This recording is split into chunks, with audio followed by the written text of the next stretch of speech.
GA28 Klein दर्द से कराह उठा। उसकी पकड़ ढीली पड़ गई क्योंकि उसके कंधे के दर्द की जगह एक बिल्कुल नया दर्द आसानी से उभर आया। उसका शेर असमंजस में दहाड़ा। वो प्रशिक्षकों पर हमला करने पर रोक लगाने वाले नियमों और अपने बचाव की सहज प्रवृत्ति के बीच फंसा हुआ था। भेड़िए को बस उस एक पल की झिझक की जरूरत थी। वो दैत्य मानो किसी भयानक सपने के साकार रूप में अंधेरे से निकला और उसके नुकीले दांत शेर के गले में जा घुसे। यह कोई मामूली हमला नहीं था, बल्कि एक दूसरे ही दैत्य पर हमला था, और उसके दांत गहरे धंस गए, जिससे पीले रंग का वह दैत्य दर्द से करा उठा। क्लेन फैंग ने सहज प्रतिक्रिया दी। उसका कोबरा हमला करने के लिए उठा। उसकी खाल घातक इरादे से चमक रही थी। बहुत धीमे उसके पीछे से एक फुसफुसाती आवाज आई। मायो धुंध से एक प्रतिशोधी भूत की तरह निकली। उसकी लात घातक सटीकता के साथ फैंग की खोपड़ी के निचले हिस्से पर लगी, जिससे वो कटी हुई डोर वाली कठपुतली की तरह जमीन पर गिर पड़ा। ओह, मेयो बड़ी सहजता से उतरी। उसके होठों पर एक चंचल मुस्कान थी। वो भोली भाली लड़की का मुखौटा कहाँ गया? खैर, कभी कभार होने वाली गलती माफ की जा सकती है। केवल सबसे अधिक परेशानी पैदा करने वाला ही बचा था, एस्टोर, जिसकी शक्तिशाली रक्षा पंक्ति को भेदना मुश्किल था। अपने मालिक को खतरे का आभास होते देख कोबरा ने बेतरतीब ढंग से तेजाब उगलना शुरू कर दिया। भेड़िए ने मानो इस प्रतिक्रिया का पूर्वाभास ही कर लिया था, और एक ही झटके में शेर का गला फाड़ दिया और सांप की पूंछ को काट डाला। इसका प्रभाव तत्काल और शानदार था। दर्द से कराहता हुआ कोबरा फुफकारा। उसका शरीर छटपटाने लगा क्योंकि उस पर से निकला तेजाब पूरी तरह बेकाबू हो गया था। भेड़िए ने अपनी पूंछ का सहारा लेते हुए छटपटाते हुए कोबरा को तेजाब की बौछार के साथ उस ओर फेंक दिया जहां एस्टोर अपनी रक्षात्मक स्थिति बनाए रखने की कोशिश कर रहा था। सावधान रहो, स्टैन से किसी ने चिल्लाकर कहा, लेकिन तब तक बहुत देर हो चुकी थी। तेजाब एस्टोर की प्लेटों पर संक्षारक आंसुओं की तरह बरस रहा था। दर्द से भरी उसकी चीख हवा में गूंज उठी, क्योंकि उसकी सुरक्षात्मक परतें घुलने लगी थी और जहां जहां तेजाब ने उसकी सुरक्षा को भेद दिया था, वहां से भाप उठ रही थी। समाप्त हो गया। यांग ने तुरंत हस्तक्षेप किया। उसकी आवाज में आदेश का भाव था। सहायक सैनिकों, जल्दी करो। धुंध छटने लगी तो चिकित्साकर्मी तुरंत मैदान में पहुंचे। क्लेन जमीन पर पड़ा रहा। उसके गले के घाव से शेर की आकृति धीरे धीरे गायब हो रही थी और वह समझने की कोशिश कर रहा था कि आखिर इतनी बुरी तरह से क्या हुआ। फैंग बेहोश पड़ा था। उसका कोबरा कमजोर होकर छटपटा रहा था, फिर वह भी उसके शरीर में समा गया। एसिड को बेअसर करने के लिए काम कर रहे कई सहायक कर्मचारियों ने तुरंत एस्टोर की मदद की। हालांकि उनकी जान को कोई खतरा नहीं था, लेकिन गंभीर चोटों से बचने के लिए इसके प्रभाव को जल्द से जल्द रोकना जरूरी था, क्योंकि इन चोटों के इलाज में काफी समय लग सकता था। लूना ने शांत भाव से इस दृश्य का अवलोकन किया। उसका साया भेड़िया उसके पास लौट आया।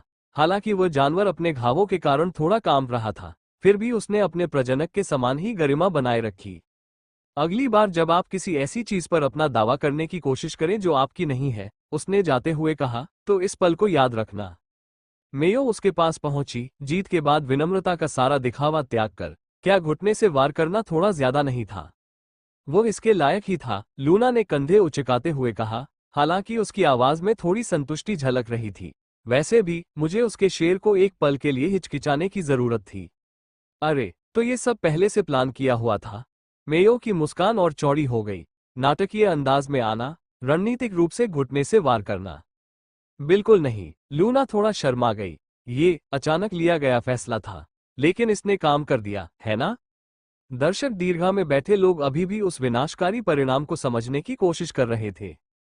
वह तो मिन ने रेन की टिप्पणियों का जवाब दिया। उसका सांप घबराहट में कुंडली मार रहा था, बहुत तीव्र था। लूना बहुत डरावनी है। टैरो ने सिर हिलाया। उसके भरिंग पर बने निशान बेचैनी से हिल रहे थे। हमें याद रखना होगा कि उसे कभी गुस्सा न दिलाएं। सबसे प्रभावशाली बात, रेन ने कहा, जबकि उसके मशरूम विश्लेषणात्मक रूप से सक्रिय थे, ये है कि उसने हर गलती को अवसर में बदल दिया। क्लेन का भेड़िए पर हमला, फैंग की प्रतिक्रिया, यहां तक कि अनियंत्रित एसिड भी, सब कुछ अंततः उसके फायदे में ही रहा। उनके मौजूदा जानवरों के साथ एस्टोर को हराना बहुत मुश्किल होता। क्या तुम्हें लगता है कि उसने सच में ये सब योजना बनाई थी? मिन ने पूछा। उसकी आवाज में आश्चर्य और विस्मय का मिश्रण था। सब कुछ नहीं, रेन मुस्कुराए, लेकिन उसके पास हर अवसर का फायदा उठाने के लिए पर्याप्त योजनाएं जरूर थीं। बाकी सब रचनात्मक सुधार था। मैदान पर सहायक कर्मी अपना काम जारी रखे हुए थे। क्लेन के कंधे और आत्मसम्मान को अधिक ध्यान देने की आवश्यकता होगी, हालांकि आत्मसम्मान को ठीक होने में कहीं अधिक समय लगेगा। फैंग को धीरे धीरे होश आने लगा। उसके चेहरे पर हैरानी साफ झलक रही थी क्योंकि वह ये समझने की कोशिश कर रहा था कि एक मामूली लड़की ने उसे इतनी आसानी से कैसे हरा दिया। एस्टोर और क्लेन को गहन इलाज के लिए अस्पताल ले जाया गया। लूना की पीठ का इलाज हुआ, लेकिन उनकी टीम लगभग सुरक्षित बच गई। मायो अपनी आखिरी संतुष्टि भरी मुस्कान को रोक नहीं पाई। उनकी नेक युवती वाली छवि आज भले ही टूट गई हो, लेकिन संदेश स्पष्ट रूप से भेज दिया गया था।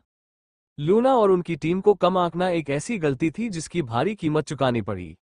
बहुत ही प्यार से लूना की टीम की जीत हुई। यांग ने आधिकारिक तौर पर घोषणा की, हालांकि अब यह महज एक औपचारिकता बनकर रह गई थी। ऊपरी स्टैंडों में लूना की चचेरी बहनों ने एक दूसरे को देखकर इशारे किए। एक ने कुछ फुसफुसाया जो संदेहजनक रूप से उसे यही मिलना चाहिए था जैसा लग रहा था, जबकि दूसरी ने अपनी मुस्कान को जानवरों की देखभाल से जुड़ी एक किताब के पीछे छुपाने की कोशिश की। 6 नए छात्रों ने सावधानीपूर्वक तटस्थ भावों के साथ सब कुछ देखा, हालांकि उनकी आंखों में शायद मनोरंजन की चमक थी। दूसरी ओर कैसियन इस परिणाम से बिल्कुल भी खुश नहीं थे। उनकी कठोर मुद्रा इस सार्वजनिक अपमान के बारे में उनके विचारों को स्पष्ट रूप से बयां कर रही थी। टूर्नामेंट समाप्त हो चुका था, लेकिन इसके परिणाम अभी शुरू ही हुए थे। पुरस्कार समारोह संक्षिप्त था। लूना ने बड़े ही सलीके और भावहीनता से अपने 10,000 क्रिस्टल ग्रहण किए, मानो पुरस्कार कोई मामूली वस्तु हो। उसके साथियों ने एक बार फिर अपना दिखावा बरकरार रखा। हालांकि मेयो क्लेन को दूसरे स्थान के लिए 5,000 क्रिस्टल मिलते देख हल्की सी मुस्कान रोक नहीं पाए। क्लेन ने बिना देखे ही इनाम अपनी जेब में रख लिया। गोल्डक्रेस्ट परिवार के लिए 5,000 क्रिस्टल क्या थे, जो उसने अभी अभी खोया था। उसके मुकाबले यह एक नगण्य राशि थी। उसके कंधे में अभी भी हल्का दर्द था जहां भेड़िए ने उसे काटा था, लेकिन सबसे गहरा घाव उसके स्वाभिमान को लगा था। सहायक सैनिकों ने शारीरिक चोटों का इलाज कर दिया था, लेकिन उसके साथियों की दया भरी निगाहें। क्लेन, कैसियन की आवाज उसके विचारों को बर्फीली तलवार की तरह चीरती हुई निकल गई। उसका बड़ा भाई प्रशिक्षण मैदान के प्रवेश द्वार पर इंतजार कर रहा था। उसके चेहरे के भाव समझ से परे थे। मेरे साथ आइए, यह कोई सुझाव नहीं था। क्लेन अपने भाई के पीछे पीछे उसके कमरे में गया। उसे इस बात का पूरा एहसास था कि हेरोल्ड उनकी विदाई को मापक निगाहों से देख रहा है। दिलचस्प नजारा था। कैसियन ने कमरे में अकेले होने पर कहना शुरू किया। उसकी आवाज नर्म और लगभग बेपरवाह थी, जिससे वो और भी ज्यादा खतरनाक लग रही थी। खासकर वो हिस्सा जहां एक छोटी बच्ची ने तुम्हें घुटनों पर ला दिया। पिताजी को जब मैं ये बताऊंगा तो वो बहुत उत्सुक होंगे। क्लेन ने अपनी मुठियां भींच ली। ये तो बस एक दोस्ताना टूर्नामेंट था। फाइनल में कोई बहाना नहीं चलेगा। कैसियन ने उसे बीच में ही रोकते हुए अपनी आवाज में दृढ़ता लाते हुए कहा, तब तक तुम्हें साधना विधि का अक्षरशः पालन करके कांस्य रैंक 1 तक पहुंच जाना चाहिए। तुम और तुम्हारे साथी। दिलचस्प नजारा था। कैसियन ने कमरे में अकेले होने पर कहना शुरू किया। उसकी आवाज नर्म और लगभग बेपरवाह थी, जिससे वो और भी ज्यादा खतरनाक लग रही थी। खासकर वो हिस्सा जहां एक छोटी बच्ची ने तुम्हें घुटनों पर ला दिया। पिताजी को जब मैं ये बताऊंगा तो वो बहुत उत्सुक होंगे। क्लेन ने अपनी मुठियां भींच ली। लड़ाई के निशान अभी भी ताजा थे। ये तो बस एक दोस्ताना टूर्नामेंट था। फाइनल में कोई बहाना नहीं चलेगा। कैसियन ने उसे बीच में ही रोकते हुए कहा, तुम्हें तब तक साधना विधि का अक्षरशः पालन करके कांस्य रैंक 1 तक पहुंचना होगा। तुम और तुम्हारे साथी। उसके होठों से साथी शब्द घृणा से भरा हुआ था। एस्टोर और फैंग भी कांस्य प्रथम स्तर तक पहुंचेंगे। क्लेन ने तुरंत आश्वासन दिया। हम पारंपरिक पद्धति के अनुसार साधना कर रहे हैं और तुम्हें लगता है कि इससे तुम फिर से घमंडी हो जाओगे? कैसियन ने बिना किसी भावना के मुस्कुराते हुए कहा। उसकी आंखें सर्दियों की बर्फ की तरह ठंडी थीं। मैंने पहले ही सारी बातें सुन ली है। क्या तुम्हें लगा कि मुझे पता नहीं चलेगा कि एक मामूली से बीजाणु वाले लड़के ने तुम्हें अपमानित किया है? क्लेन के चेहरे पर खून का दौरा तेज हो गया। ये शर्मनाक है। कैसियन ने अपनी बात पूरी की। गोल्डक्रेस्ट नाम पर एक ऐसा धब्बा है जिसे मिटाने के लिए शब्दों से कहीं अधिक की आवश्यकता होगी। ये सब मूर्खतापूर्ण अति आत्मविश्वास के कारण हुआ है। वो क्लेन के करीब आया। उसकी आवाज धमकी भरी फुसफुसाहट में बदल गई, जिससे मानो हवा में ठंडक सी दौड़ गई। ध्यान से सुनो छोटे भाई, अगर तुम फाइनल तक कांस्य पदक नहीं जीत पाए, अगर तुम उस बढ़त के बावजूद भी फिर से हार गए, उन्होंने एक अर्थपूर्ण विराम लिया, तुम्हारे लिए परिवार में अपनी भूमिका को भूल जाना ही बेहतर होगा। क्लेन का चेहरा पीला पड़ गया। तुम ऐसा नहीं कर सकते। क्या नहीं कर सकते? कैसियन ने भौहें चढ़ाते हुए पूछा। पिताजी को अपनी अक्षमता के बारे में सूचित नहीं कर सकते। ये सुझाव नहीं दे सकते कि शायद दूसरा बेटा उतना मूल्यवान नहीं है जितना हमने सोचा था? वो पीछे हट गया और धीरे से उस ओर इशारा किया जहां हेरोल्ड एक प्रेरी की तरह देख रहा था। हमारा नया दोस्त मुझे आपकी प्रगति के बारे में बताता रहेगा, इसलिए मेरा सुझाव है कि आप और अधिक मेहनत से प्रशिक्षण शुरू करें। आज की इस बेइज्जती को हर हाल में मिटाना होगा। ऐसा ही होगा। क्लेन ने अपनी आवाज को कांपने से रोकने की कोशिश की। मैं वादा करता हूं कि मुझसे कोई वादा मत करो, कैसियन ने उसे बीच में ही रोक दिया। इसे साबित करो, वरना अगली बार जब मैं पिताजी से बात करूंगा तो बात तुम्हें किसी दूसरे शहर भेजने की संभावना पर होगी जहां तुम्हें कोई नहीं जानता। वो जाने के लिए मुड़ा लेकिन एक पल के लिए रुक गया। Shop everything you need, see more shop everything you need, see more shop everything you need. Open AliExpress app, shop everything you need, open AliExpress app. Oh, और क्लेन, अगली बार जब तुम किसी लड़की को अपने पवित्र अंगों को छूने दो, उसके होठों पर एक क्रूर मुस्कान फैल गई। कम से कम ये सुनिश्चित कर लो कि यह पूरी अकादमी के सामने न हो। अपने भाई के चले जाने के काफी देर बाद तक क्लेन बिना हिले डुले बैठा रहा। उसकी जेबों में 5000 क्रिस्टल लदे थे, जो उसकी असफलता की एक निरर्थक याद दिला रहे थे। पुरस्कार मायने नहीं रखता था, पद मायने नहीं रखता था, उसके लिए केवल अपनी प्रतिष्ठा वापस पाना ही मायने रखता था। और अगर इसका मतलब थकावट तक, खून बहने तक प्रशिक्षण करना हो, ऐसा ही होगा। लूना ने अभी कपड़े बदलना पूरा ही किया था कि उसके चचेरे भाई बहन उसके कमरे में घुस आए। उनके पीछे उनकी नौकरानी भी थी जिसने किसी तरह मर्यादा बनाए रखने की कोशिश की। वो घुटने का वार तो जबरदस्त था, एक चचेरी बहन ने बिस्तर पर लेटते हुए कहा। उसका चेहरा देखा, ऐसा लग रहा था जैसे उसके दिमाग को फिर से चालू होना पड़ा हो। प्रशिक्षण के कपड़े समेटते हुए मटिल्डा ने होंठ सिकोड़ते हुए कहा, घुटने से वार करना भद्दा था, लेकिन मुझे मानना पड़ेगा कि इसे देखना संतोषजनक था। भेड़िए ने शेर को काटने का जो मौका लपक लिया। दूसरी चचेरी बहन बिस्तर के किनारे पर बैठी थी, उसकी आंखों में शरारत की चमक थी। और फिर कोबरा वाला सीन, वो तो कमाल था। सब कुछ योजना के अनुसार हुआ। लूना ने अपनी वैनिटी पर बैठे हुए मुस्कुराते हुए कहा, और मायो को अपने बालों में सधे हुए अंदाज में कंघी करने की अनुमति दी।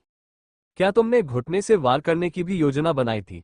मारिया ने बनावटी मासूमियत से पूछा। वह रचनात्मक तात्कालिकता थी। कमरे में हंसी गूंज उठी। एक पल के लिए वे बस कुछ लड़कियां थीं जो अपनी जिम्मेदारियों या दिखावे के बोझ से मुक्त होकर जीत का जश्न मना रही थीं। हालांकि लूना हिचकिचाई, उसका चेहरा और भी गंभीर हो गया। हमें कुछ बात करनी है।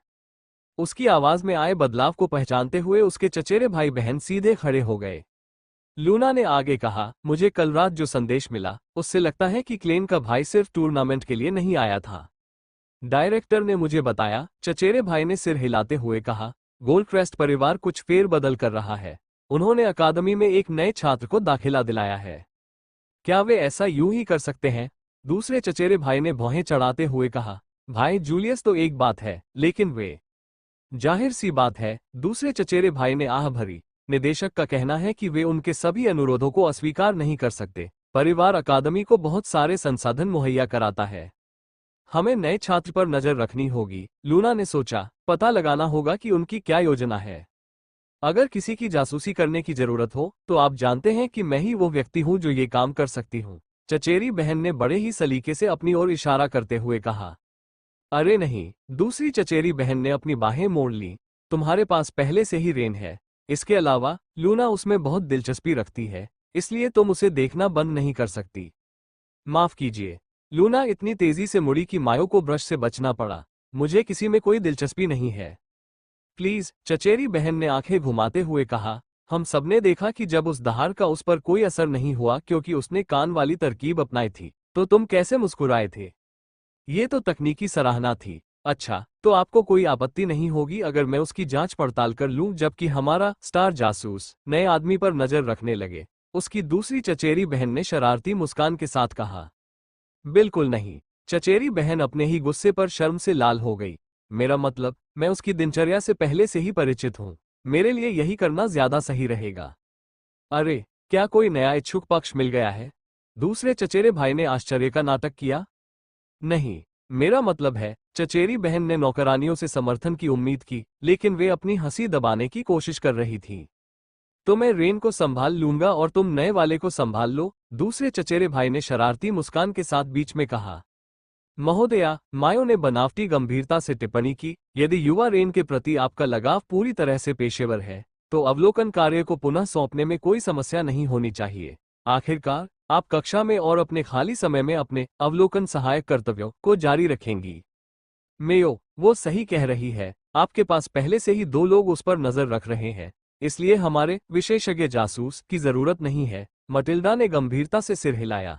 हालांकि मुझे कहना पड़ेगा कि आपकी निगरानी के तरीके काफी गहन है, खासकर प्रशिक्षण के दौरान। मैं प्रशिक्षण के दौरान उसे नहीं देखता। ओह, तो फिर तुम हमेशा इस बात पर जोर क्यों देती हो कि हम उसके पास ही अभ्यास करें? उसकी चचेरी बहन ने कहना शुरू किया।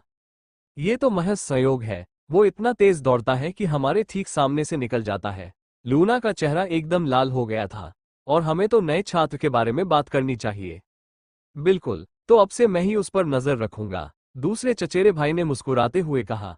लेकिन मैं तब रखूंगा जब लूना नहीं रख पाएगी। आखिरकार हम उसे उसकी मौजूदा तकनीकी समझ से विचलित नहीं करना चाहेंगे। तीनों नौकरानियां अपनी हंसी नहीं रोक पाईं, और जब लूना ने उन्हें धोखे भरी नजरों से देखा तो उनकी हंसी और भी बढ़ गई। तुम सब बिल्कुल नामुमकिन हो, लूना ने कुर्सी पर बैठते हुए बुदबुदाया। तुम सब के सब। हम भी तुमसे प्यार करते हैं। उसकी चचेरी बहन ने उसे एक चुंबन दिया। अब कौन किसकी निगरानी कर रहा है? ठीक है, चूंकि हमें अभी तक उसकी समझ का स्तर नहीं पता, तो फिर यही तय हुआ। चचेरे भाई ने घोषणा की। मैं नए लड़के पर नजर रखूंगा, और तुम लूना को उस खास प्यारे मशरूम के गमले की गहन जांच जारी रखने में मदद कर सकते हो। हंसी फिर से गूंज उठी, यहां तक कि मटिल्डा भी अपनी सामान्य गंभीरता को छोड़कर हंसी में शामिल हो गई। मैं तुम सबसे नफरत करती हूँ, लूना ने धीरे से कहा, लेकिन एक हल्की सी मुस्कान ने उसके शब्दों को झुठला दिया। हम भी तुमसे प्यार करते हैं, उन्होंने एक साथ जवाब दिया, जिससे कमरे में एक बार फिर हंसी की गूंज सुनाई दी। रेन ने अपने बिस्तर पर करीने से रखे चारों अंडों को विचारमग्न भाव से देखा, और जैसे ही उसने प्रत्येक अंडे का विश्लेषण किया, उसके मशरूम धीरे धीरे स्पंदित होने लगे। हाइड्रा का अंडा तराशे हुए हीरे की तरह चमक रहा था। उसके एकदम सटीक ज्यामितीय पैटर्न प्रकाश को मंत्रमुग्ध कर देने वाले तरीकों से पकड़ रहे थे और अपवर्तित कर रहे थे। वुल्वरिन के अंडे से इंद्रधनुषी रंग की चमक निकल रही थी, जो ऑरोरा की तरह बदल रही थी। मेंटिस का अंडा एक पहलूदार हरे दर्पण की तरह प्रकाश को परावर्तित करता था, जबकि घात लगाकर बैठे कीट का अंडा अपारदर्शी रंग का था और उस पर खतरनाक धारियां थीं। उसके पीछे मिन, तारो और लियू के जबड़े इतने नीचे लटक गए थे कि ऐसा लग रहा था मानो वे पूरी तरह से अलग हो जाएंगे। उन्होंने एक और बात पर ध्यान दिया, उनकी गर्दनें यंत्रवत रूप से नए बने अंडों और कमरे के उस कोने के बीच घूम रही थीं जहां दर्जनों एक जैसे राजकुमारों के घोंसले उनका इंतजार कर रहे थे। सदमे की वजह से तीनों लड़के बेढंगे ढंग से गड़े गए गोलेम जैसे लग रहे थे। यह असंभव है, लियू ने आखिरकार अपनी आवाज में कहा। भूरे भाग अंडे में नहीं बदलते, ऐसा हो ही नहीं सकता। ये असंभव, मिन ने स्वतः ही उत्तर दिया। जैसे कि कोई बीजाणु उपयोगी हो सकता है, या फिर एक डिगा बीटल जो पिछले 500 वर्षों में दर्ज किए गए तरीके से अलग तरह से विकसित हो रहा है। टैरो ने उत्साह से अपना खोल थोड़ा सा हिलाते हुए कहा। लेकिन ये तो बिल्कुल अलग है, लियू ने घोंसलों से भरे कोने की ओर इशारा करते हुए कहा। ये तो 50 बिच्छू के खोल जैसे है। क्या ये कैसे हो सकता है? तारों के विकसित होने पर वेई को बहुत गुस्सा आएगा, मिन ने धीरे से सीटी बजाई। रेन ने उनकी बातें मुश्किल से सुनी, वो अपने निर्णय पर पूरी तरह केंद्रित था। ज्ञान उसके दिमाग में प्रवाहित हो रहा था। प्रत्येक अंडे में अद्वितीय क्षमता, विशिष्ट लाभ और हानियां होती हैं जिन्हें केवल वही देख सकता है। कैसे? लियू अभी भी जो कुछ उसने देखा था उसे समझने की कोशिश कर रहा था। आपने कोर को रूपांतरित कैसे किया? उन्हें तो बस कचरा। रेन ने अंडों से नजरें हटाए बिना मुस्कुराते हुए कहा। ज्यादातर लोग यही सोचते हैं क्योंकि उन्हें पता नहीं होता कि इनका क्या करना है। उसके दोस्तों ने कोने में बने घोंसलों की ओर पीछे मुड़कर देखा, मानो उन्हें उम्मीद हो कि वे किसी भी क्षण रूपांतरित होना शुरू कर देंगे। तो टैरो ने घबराकर कहा, वे सारे बिच्छू के खोल? हाँ, ये अंडे भी बन जाएंगे। रेन ने सिर हिलाया। हालांकि इसमें कुछ और दिन लगेंगे, और मुझे आखिरी घोंसलों के लिए और सामग्री का इंतजार करना होगा। और भी घोंसले? मिन अपने बिस्तर पर गिर पड़ा। और भी क्रिस्टल निवेश? जी हाँ, मैंने राजकुमार द्वारा दिए गए 3 लाख क्रिस्टल के बदले में घोंसले ले लिए। रेन मुस्कुराया और उसके मशरूम चमकने लगे। लेकिन मैंने काफी पैसे बचा लिए। बचाना? लियू ने हैरानी से पलकें झपकाईं। जब हर घोंसले की कीमत 10,000 से ज्यादा है और आपके पास सिर्फ 50 घोंसले हैं, तो आप कैसे बचा सकते हैं? रक्षा चिन्ह सबसे महंगा हिस्सा है, रेन ने हाइड्रा के अंडे की जांच करते हुए समझाया। लेकिन मैं उसी चिन्ह का उपयोग करके सभी अंडों को से सकता हूं। रैंक बढ़ाने के विपरीत आपको अंडे के पास वाले निशान की ही जरूरत होती है, उसे वास्तव में अवशोषित करने की नहीं। मुख्य खर्च सामग्री और रून लेखन द्रव पर हुआ। हालांकि अधिक रून होने पर मैं अंडे जल्दी से निकाल सकता था, लेकिन मुझे कोई जल्दी नहीं है। टारो ने झटपट मन ही मन हिसाब लगाया, लेकिन फिर भी इतने सारे घोंसलों के साथ मेरे पास अभी भी लगभग 2 लाख क्रिस्टल है, रेन ने कंधे उचकाते हुए कहा। और 5 हाइड्रा प्लेटें भी हैं जो मेरी है। क्या आप इन्हें भी नहीं बेचेंगे? मिन ने उत्सुकता से आगे झुकते हुए पूछा। जेसी इनके लिए मोटी रकम देगी। नहीं, रेन ने हाइड्रा के अंडे को बड़े ध्यान से सहलाते हुए कहा। मुझे लगता है कि मुझे इनकी जरूरत पड़ेगी। मैंने अपना फैसला कर लिया है। उसके दोस्तों ने रेन द्वारा चुने गए शानदार अंडे को देखा। हाइड्रा, लियू ने धीरे से सीटी बजाई। महत्वाकांक्षी। इसमें सबसे अच्छी प्रारंभिक माना प्रतिरोध क्षमता है, रेन ने समझाया, और साथ ही उसके मशरूम भी चमकने लगे। इसके अलावा भले ही मैं इन्हें न बेचूं, कल की रिपोर्ट दिलचस्प होगी। क्यों? टैरो ने पूछा। राजकुमार ने मुझे जो पहली प्लेटें दी थी, जिनका इस्तेमाल मैंने बिच्छू के घोंसलों में नहीं किया था, उन्हें मैंने खुद हासिल की हुई सामग्री में गिना है। रेन मुस्कुराया। जब उनके जानवर ने मुझे प्रवेश द्वार पर छोड़ा तो गार्ड ने उन्हें दर्ज कर लिया और जूलियस ने जाहिर तौर पर निदेशक से उन्हें मेरी उपलब्धि में गिनने के लिए कहा। रिपोर्ट 3 लाख से अधिक की होगी। मिन लगभग अपने बिस्तर से गिर ही पड़ा। थियोडोर का तो बुरा हाल हो जाएगा। फिंच पागलों की तरह अपने चश्मे साफ करता है, लियू ने उस जुनूनी हावभाव की नकल करते हुए कहा। नहीं, फिंच इतनी जोर से चीखेगी कि सिर्फ तुम्हारा चमगादड़ ही उसे सुन पाएगा, टैरो ने हंसते हुए कहा। थियोडोर शायद मशरूम मैग्नेट सिद्धांतों की अपनी नोटबुक में एक नया पन्ना जोड़ देगा। मिन ने हंसते हंसते अपना पेट पकड़ लिया। रेन अपने दोस्तों को बैंकर की प्रतिक्रियाओं की कल्पना करते हुए देखकर मजे ले रहा था। ओह, मिन अचानक सीधी खड़ी हो गई। कल जब आप रिपोर्ट पेश करेंगे, तब हमें वहां मौजूद रहना होगा। हाँ, टैरो ने उत्साह से सिर हिलाया। मैं थियोडोर का चेहरा देखना चाहता हूं जब उसे इतने सारे शून्य लिखने पड़ेंगे। और सुनिए, फिंच ने कुछ नए उपनाम भी गढ़े हैं, लियू ने आगे कहा। रेन ने अपने दोस्तों को मजाक जारी रखने दिया और खुद हाइड्रा के अंडे की जांच करने लगा। हीरे जैसी चमक उसके स्पर्श पर प्रतिक्रिया करती हुई प्रतीत हुई, मानो वो अपने भावी पालक को पहचान रही हो। पहले रिपोर्ट, फिर टैरो का विकास, मशरूम के हिलते डुलते हुए उसने सोचा। और फिर रेन मुस्कुराया। कल बैंक में एक दिलचस्प दिन होगा। अकादमी के गलियारों से गुजरते हुए वेई ने फ्राउनिंग किया। छात्रों की फुसफुसाहटें उसे पूरे सप्ताह परेशान कर रही थीं। क्या तुमने देखा कि मशरूम वाले लड़के ने क्लेन का कैसे सामना किया? लोग कहते हैं कि वह उसे मारने में कामयाब रहा। मैंने सुना है कि राजकुमार भी। बकवास, ये तो बिल्कुल बकवास था। लेकिन अफवाहें जारी रहीं, और वेई ने पहली कक्षा की अंतिम परीक्षा में वास्तविक रुचि से ज्यादा झुंझलाहट के कारण भाग लिया। उसे खुद देखना था कि आखिर इस तरह के हंगामे का कारण क्या है। ये लड़ाई लोहे के रैंक वाले बच्चों के लिए दिलचस्प रही थी। वेई को लगा कि गोल्डक्रेस्ट का लड़का एक मूर्ख है जो खुद को एक बीजाणु वाले व्यक्ति से अपमानित होने दे रहा है। अगर ऐसा था, तो उसे एक भद्दी लड़ाई देखने को मिलेगी जो लड़के की खामियों को उजागर कर देगी। लेकिन यह वैसा नहीं था जैसा उसने सोचा था। क्लेन का समूह हार गया, हाँ, लेकिन उस तरह से नहीं जैसा अफवाहों में बताया जा रहा था। स्टारवीवर लड़की के शैडो वुल्फ ने अपने साथियों के साथ बेहतरीन तालमेल दिखाया था। रणनीति, समय, तालमेल, सब कुछ अनुकरणीय था। बड़े नामी परिवारों के अमीर बच्चों के लिए यह एक बिल्कुल सामान्य फांसी है। वेई ने अपनी मासिक रिपोर्ट जमा करने के लिए बैंक जाते हुए सोचा। उसने कागज पर अपना आकर्षक भुगतान देखा जो सेमेस्टर के अंत तक 10 गुना बढ़ जाएगा। सेमेस्टर के अंत में जब वेई ने रेन से अपना समर्थन वापस ले लिया, तो वह अपनी प्रेमिका को किसी अच्छी जगह ले जाने के बारे में सोचने लगा। संभावनाओं पर विचार करते हुए उसके होठों पर एक संतुष्टि भरी मुस्कान आ गई। टूर्नामेंट का फाइनल कुछ हद तक भद्दा था, लेकिन क्या सेमीफाइनल में क्लेन को दस्त हो गए थे? ये बात समझ से परे थी। वो पागल बीजाणु बच्चा अपने सबसे दयनीय जानवर और एक साधारण भरिंग और एक सहायक सांप की टीम के साथ भला कैसे निपट सकता था? एक तेज चीख ने उसके विचारों को बाधित कर दिया, जिससे वो चौंक गया। थियोडोर, फिंच की आवाज दालान में ड्रिल की तरह गूंजी। थियोडोर, वो खास कैलकुलेटर लाओ, वही जो हम बड़े खातों के लिए इस्तेमाल करते हैं। संभावनाओं पर विचार करते हुए वेई के होठों पर संतुष्टि भरी मुस्कान फैल गई। टूर्नामेंट का फाइनल कुछ हद तक भद्दा था, लेकिन क्या सेमीफाइनल में क्लेन को दस्त हो गए थे? ये बात समझ से परे थी।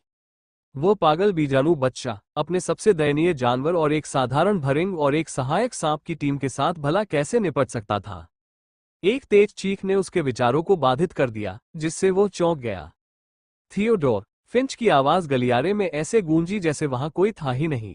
थियोडोर, वो खास कैलकुलेटर लाओ, वही जो हम बड़े खातों के लिए इस्तेमाल करते हैं। वे बीच रास्ते में ही रुक गया। जब फिंच इस तरह हो जाता था तो उससे बात करना उसे बिल्कुल पसंद नहीं था। शायद उसे दूसरे रिसेप्शन का इस्तेमाल करना चाहिए, भले ही लाइन लंबी हो। वो उसकी बेतुकी बातों और उसकी एक ही महीने में एक प्रतिभाशाली छात्र से 3,10,000। फिंच की चीख सुनकर वे के हाथ से कागज लगभग गिर ही गए। थियोडोर, क्या तुम ये देख रहे हो या मैं सपना देख रहा हूं? 3,10,000।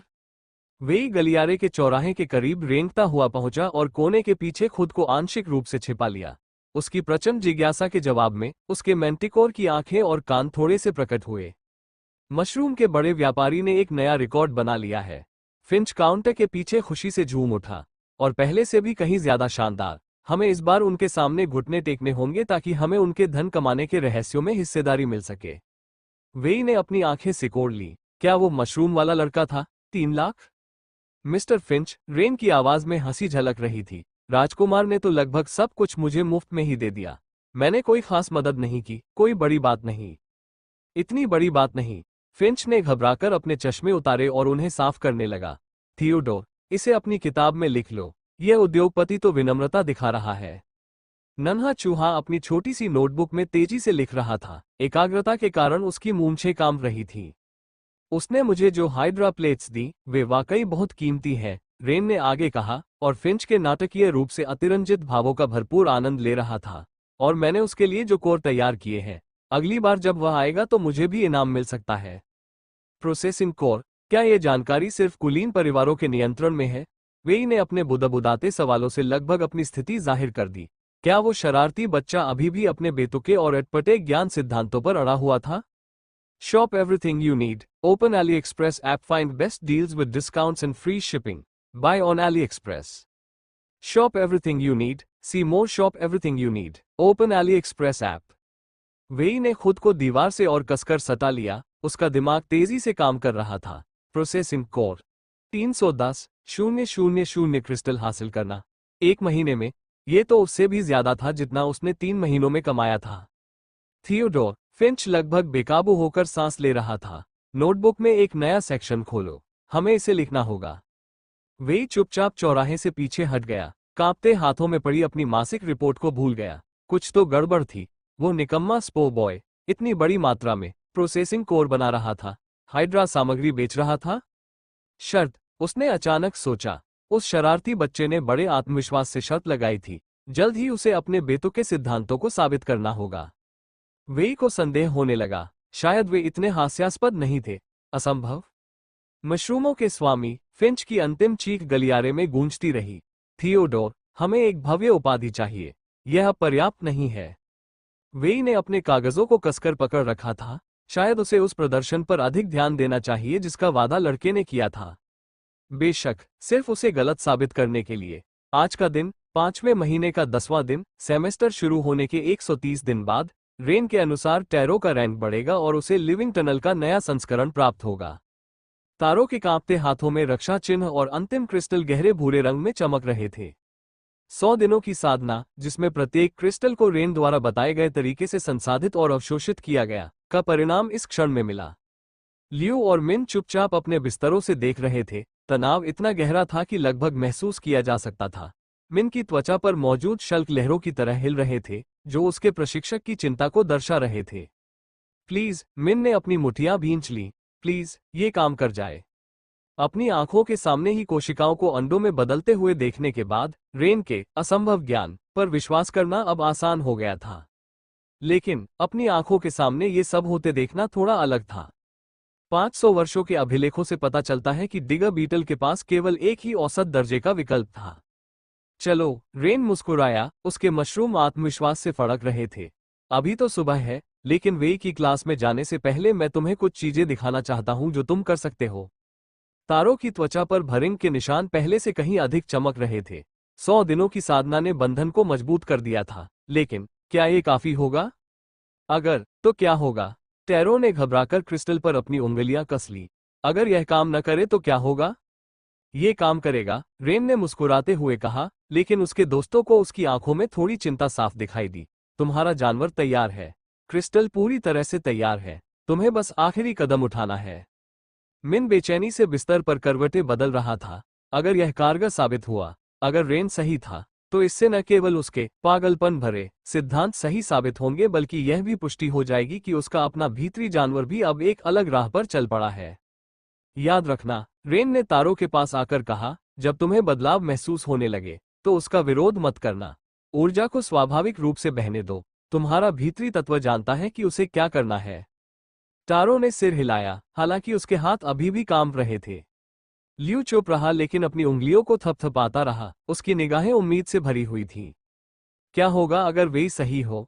उसने फुसफुसाते हुए कहा। क्या होगा अगर यह सिर्फ किताबों में बताए गए ग्रेट दिगा में ही विकसित हो जाए? मैंने तुम्हें 1000 बार कहा है, ये काम करेगा। रेन ने अपनी मुस्कान बनाए रखी, हालांकि वो कोने से लिन की परख भरी निगाहों को महसूस कर सकता था। उसे सुबह के प्रशिक्षण में ले जाने के बजाय रुककर साधना प्रक्रिया देखने के लिए मनाना आसान नहीं था। अगर यह समय की बर्बादी है, उसने चेतावनी दी थी जब रेन ने बताया कि वो आज वे की कक्षा में भाग लेगा। कल के अभ्यास दोगुने कठिन होंगे।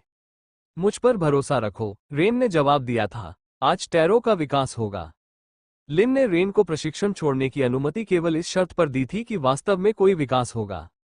अगर तुम्हारा दोस्त नहीं सुधरता और ये तुम्हारी एक और चाल है, उसने धमकी दी थी, तो तुम्हें खोई हुई ट्रेनिंग की भरपाई ब्याज सहित करनी होगी। वे की किताबें, वे अपनी किताबें ऐसी जगह रख ले जहां सूरज की रोशनी न पहुंचे, लिन ने बुदबुदाते हुए कहा, जिससे सभी लोग आश्चर्यचकित हो गए। जब सबने उसे घूरकर देखा तो वो थोड़ा शर्मा गई। क्या उस आदमी को फिर से उसकी अकड़ से नीचे उतारने के लिए किसी की जरूरत है? और अगर मेरी छात्रा कहती है कि हालात अलग होंगे? उसने वाक्य अधूरा छोड़ दिया, लेकिन उसका संदेश स्पष्ट था। घबराहट भरी हंसी से तनाव क्षण भर के लिए टूट गया। अब या कभी नहीं, रेन ने क्रिस्टल और रक्षा प्रतीक की ओर इशारा किया। टारो ने आखिरी बार उन सामग्रियों पर नजर डाली। 100 दिनों की उम्मीद, उन सिद्धांतों पर भरोसा जो स्थापित हर चीज को चुनौती देते थे, इस क्षण में आकर सिमट गए। चलो शुरू करते हैं, उसने फुसफुसाते हुए कहा और उन्हें आत्मसात करने लगा। टारो ने आखिरी बार उन सामग्रियों पर नजर डाली। 100 दिनों की उम्मीद, उन सिद्धांतों पर भरोसा जो स्थापित हर चीज को चुनौती देते थे, इस क्षण में आकर सिमट गए। चलो शुरू करते हैं, उसने फुसफुसाते हुए कहा और उन्हें आत्मसात करने लगा। इसका प्रभाव तत्काल ही देखने को मिला। क्रिस्टल की भूरी चमक उसकी नसों में तरल मिट्टी की नदियों की तरह फैल गई। पीली मिट्टी की तरह उसके शरीर पर बने भरिंग के निशान और भी गहरे हो गए। उसकी त्वचा पर ऐसे पैटर्न में फैल गए जो उन्होंने पहले कभी नहीं देखे थे। हर रेखा नई शक्ति से स्पंदित होती प्रतीत हो रही थी। ये शुरू हो रहा है, रेन ने ध्यान से देखा। इसे बहने दो। शक्ति की पहली लहर आते ही तारो हॉर्न उठा। ये पिछली लहरों से अलग थी, गहरी थी, अधिक मौलिक थी। वह अपने अंदर के जानवर को बदलते हुए, उसके मूल स्वरूप में रूपांतरित होते हुए महसूस कर सकता था। मिन आगे की ओर झुकी। उस सुबह पहली बार वो पूरी तरह स्थिर थी। लियू ने अपनी सांस रोक ली। तनाव के कारण उसकी रात की चमगादड़ थोड़ी सी हरकत करने लगी। ये निशान फैलते जा रहे थे, लेकिन खोल की प्लेटों में जमने के बजाय वे धरती में ही विलीन होते हुए प्रतीत हो रहे थे। चमकीले और पीले रंग के टैरो के चारों ओर की हवा कच्ची ऊर्जा से स्पंदित हो रही थी। रेन, तारों की आवाज अजीब, विकृत सी लग रही थी, मानो जमीन के नीचे से आ रही हो। मुझे लग रहा है, मुझे लग रहा है। मुझे पता है, रेन मुस्कुराया। ये बिल्कुल वैसे ही हो रहा है जैसा होना चाहिए। परिवर्तन अपने चरम पर पहुंच गया। एक क्षण के लिए टैरो भीतर से चमकता हुआ प्रतीत हुआ। उसकी आकृति धुंधली हो गई, मानो वो हिलती हुई धरती से बनी हो। और तब वेई ने कीट विकास का उन्नत संकलन का एक और पृष्ठ पलटा। गहन अध्ययन की एक और रात के कारण उसकी आंखें चिढ़ गई थीं। उसकी बढ़ती हुई निराशा के जवाब में उसकी भौहों में एक घबराहट भरी हरकत की तरह उसका मैंटिकोर, आंखों पर उभरने वाला लाल निशान, रुक रुक कर दिखाई दे रहा था। उसके खाते में 5,40,000 क्रिस्टल थे। जब वो अपना पैसा जमा करना याद करके लौटा था और 10 दिन पहले फिंच की चीखें सुनी थी, तब से वो संख्या उसके दिमाग में गूंजती रही थी। प्रथम वर्ष के किसी भी छात्र के लिए यह एक हास्यास्पद राशि थी, लेकिन इतिहास के सबसे कमजोर विषय वाले व्यक्ति के लिए तो यह और भी अधिक थी। इसका कोई न कोई कारण तो जरूर होगा, उसने दूसरी किताब उठाते हुए सोचा। सिर्फ किस्मत के भरोसे इतनी रकम जमा करना तर्कसंगत नहीं है। यह उस तरह की दौलत थी जो उससे थोड़ा अधिक मजबूत सिल्वर 3 रैंक का कोई अनुभवी योद्धा लगभग 6 महीने की मेहनत के बाद हासिल कर लेता। यह ऐसी चीज नहीं थी जिसे कोई बच्चा रातों रात हासिल कर ले। उसकी उंगलियां नई किताब के इंडेक्स पर फिर रही थीं, जिसमें वो डिगा बीटल में अपूर्ण रूप से प्रलेखित कार्यप्रणाली के साथ होने वाले बदलावों के किसी भी उल्लेख की तलाश कर रहा था। उसे किसी न किसी चीज की कमी जरूर महसूस हो रही होगी। अगर वेई रुका, उसके मन में एक असहज विचार पनप रहा था। अगर बाहरी इलाकों में कोई। उसने तुरंत अपना सिर हिला दिया। यह हास्यास्पद था। अकादमी की जानकारी के बिना किसी व्यक्ति द्वारा एक नए विकास की खोज करने की संभावना खगोलीय रूप से कम थी। नई कार्यप्रणाली के लिए 10 लाख क्रिस्टल का इनाम उन लोगों के लिए अनदेखा करना बहुत मुश्किल था। ऐसा हो सकता है कि खदानों में काम करने वाले किसी व्यक्ति ने इसे अपने करीबी साथियों को बेचना चाहा हो, लेकिन इससे यह और भी असंभव हो जाता है कि वही व्यक्ति किसी अनजान बच्चे के साथ ऐसा रहस्य साझा करे। लेकिन संदेह बना रहा। वे अपनी डेस्क से उठे और अपने अध्ययन कक्ष में चहलकदमी करने लगे।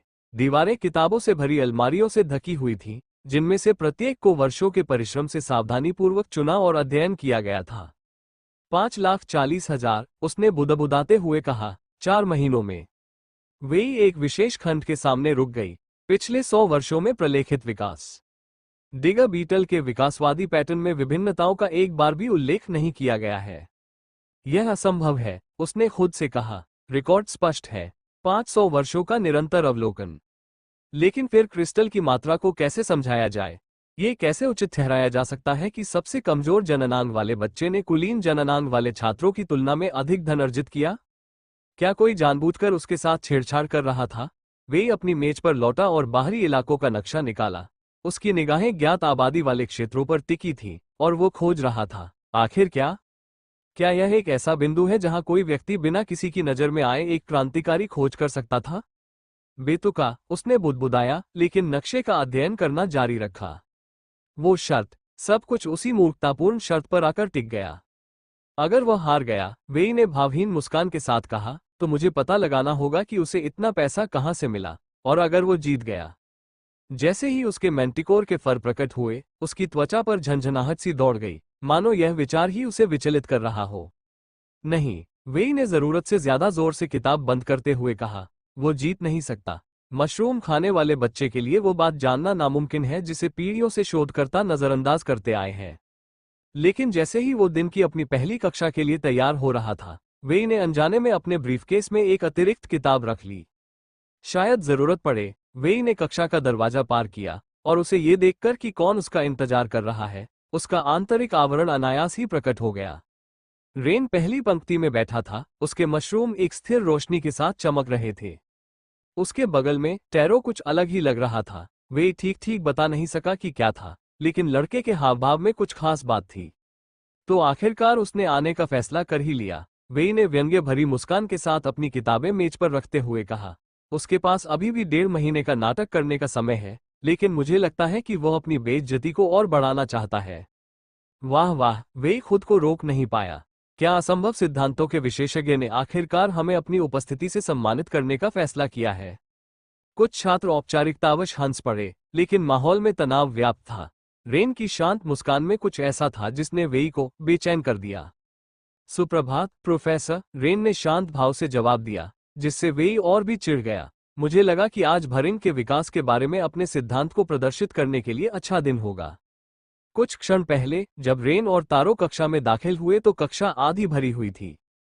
सबसे पहले जिन ने प्रतिक्रिया दी, देखो कौन आ गया। उसकी आवाज में जहर भरा था।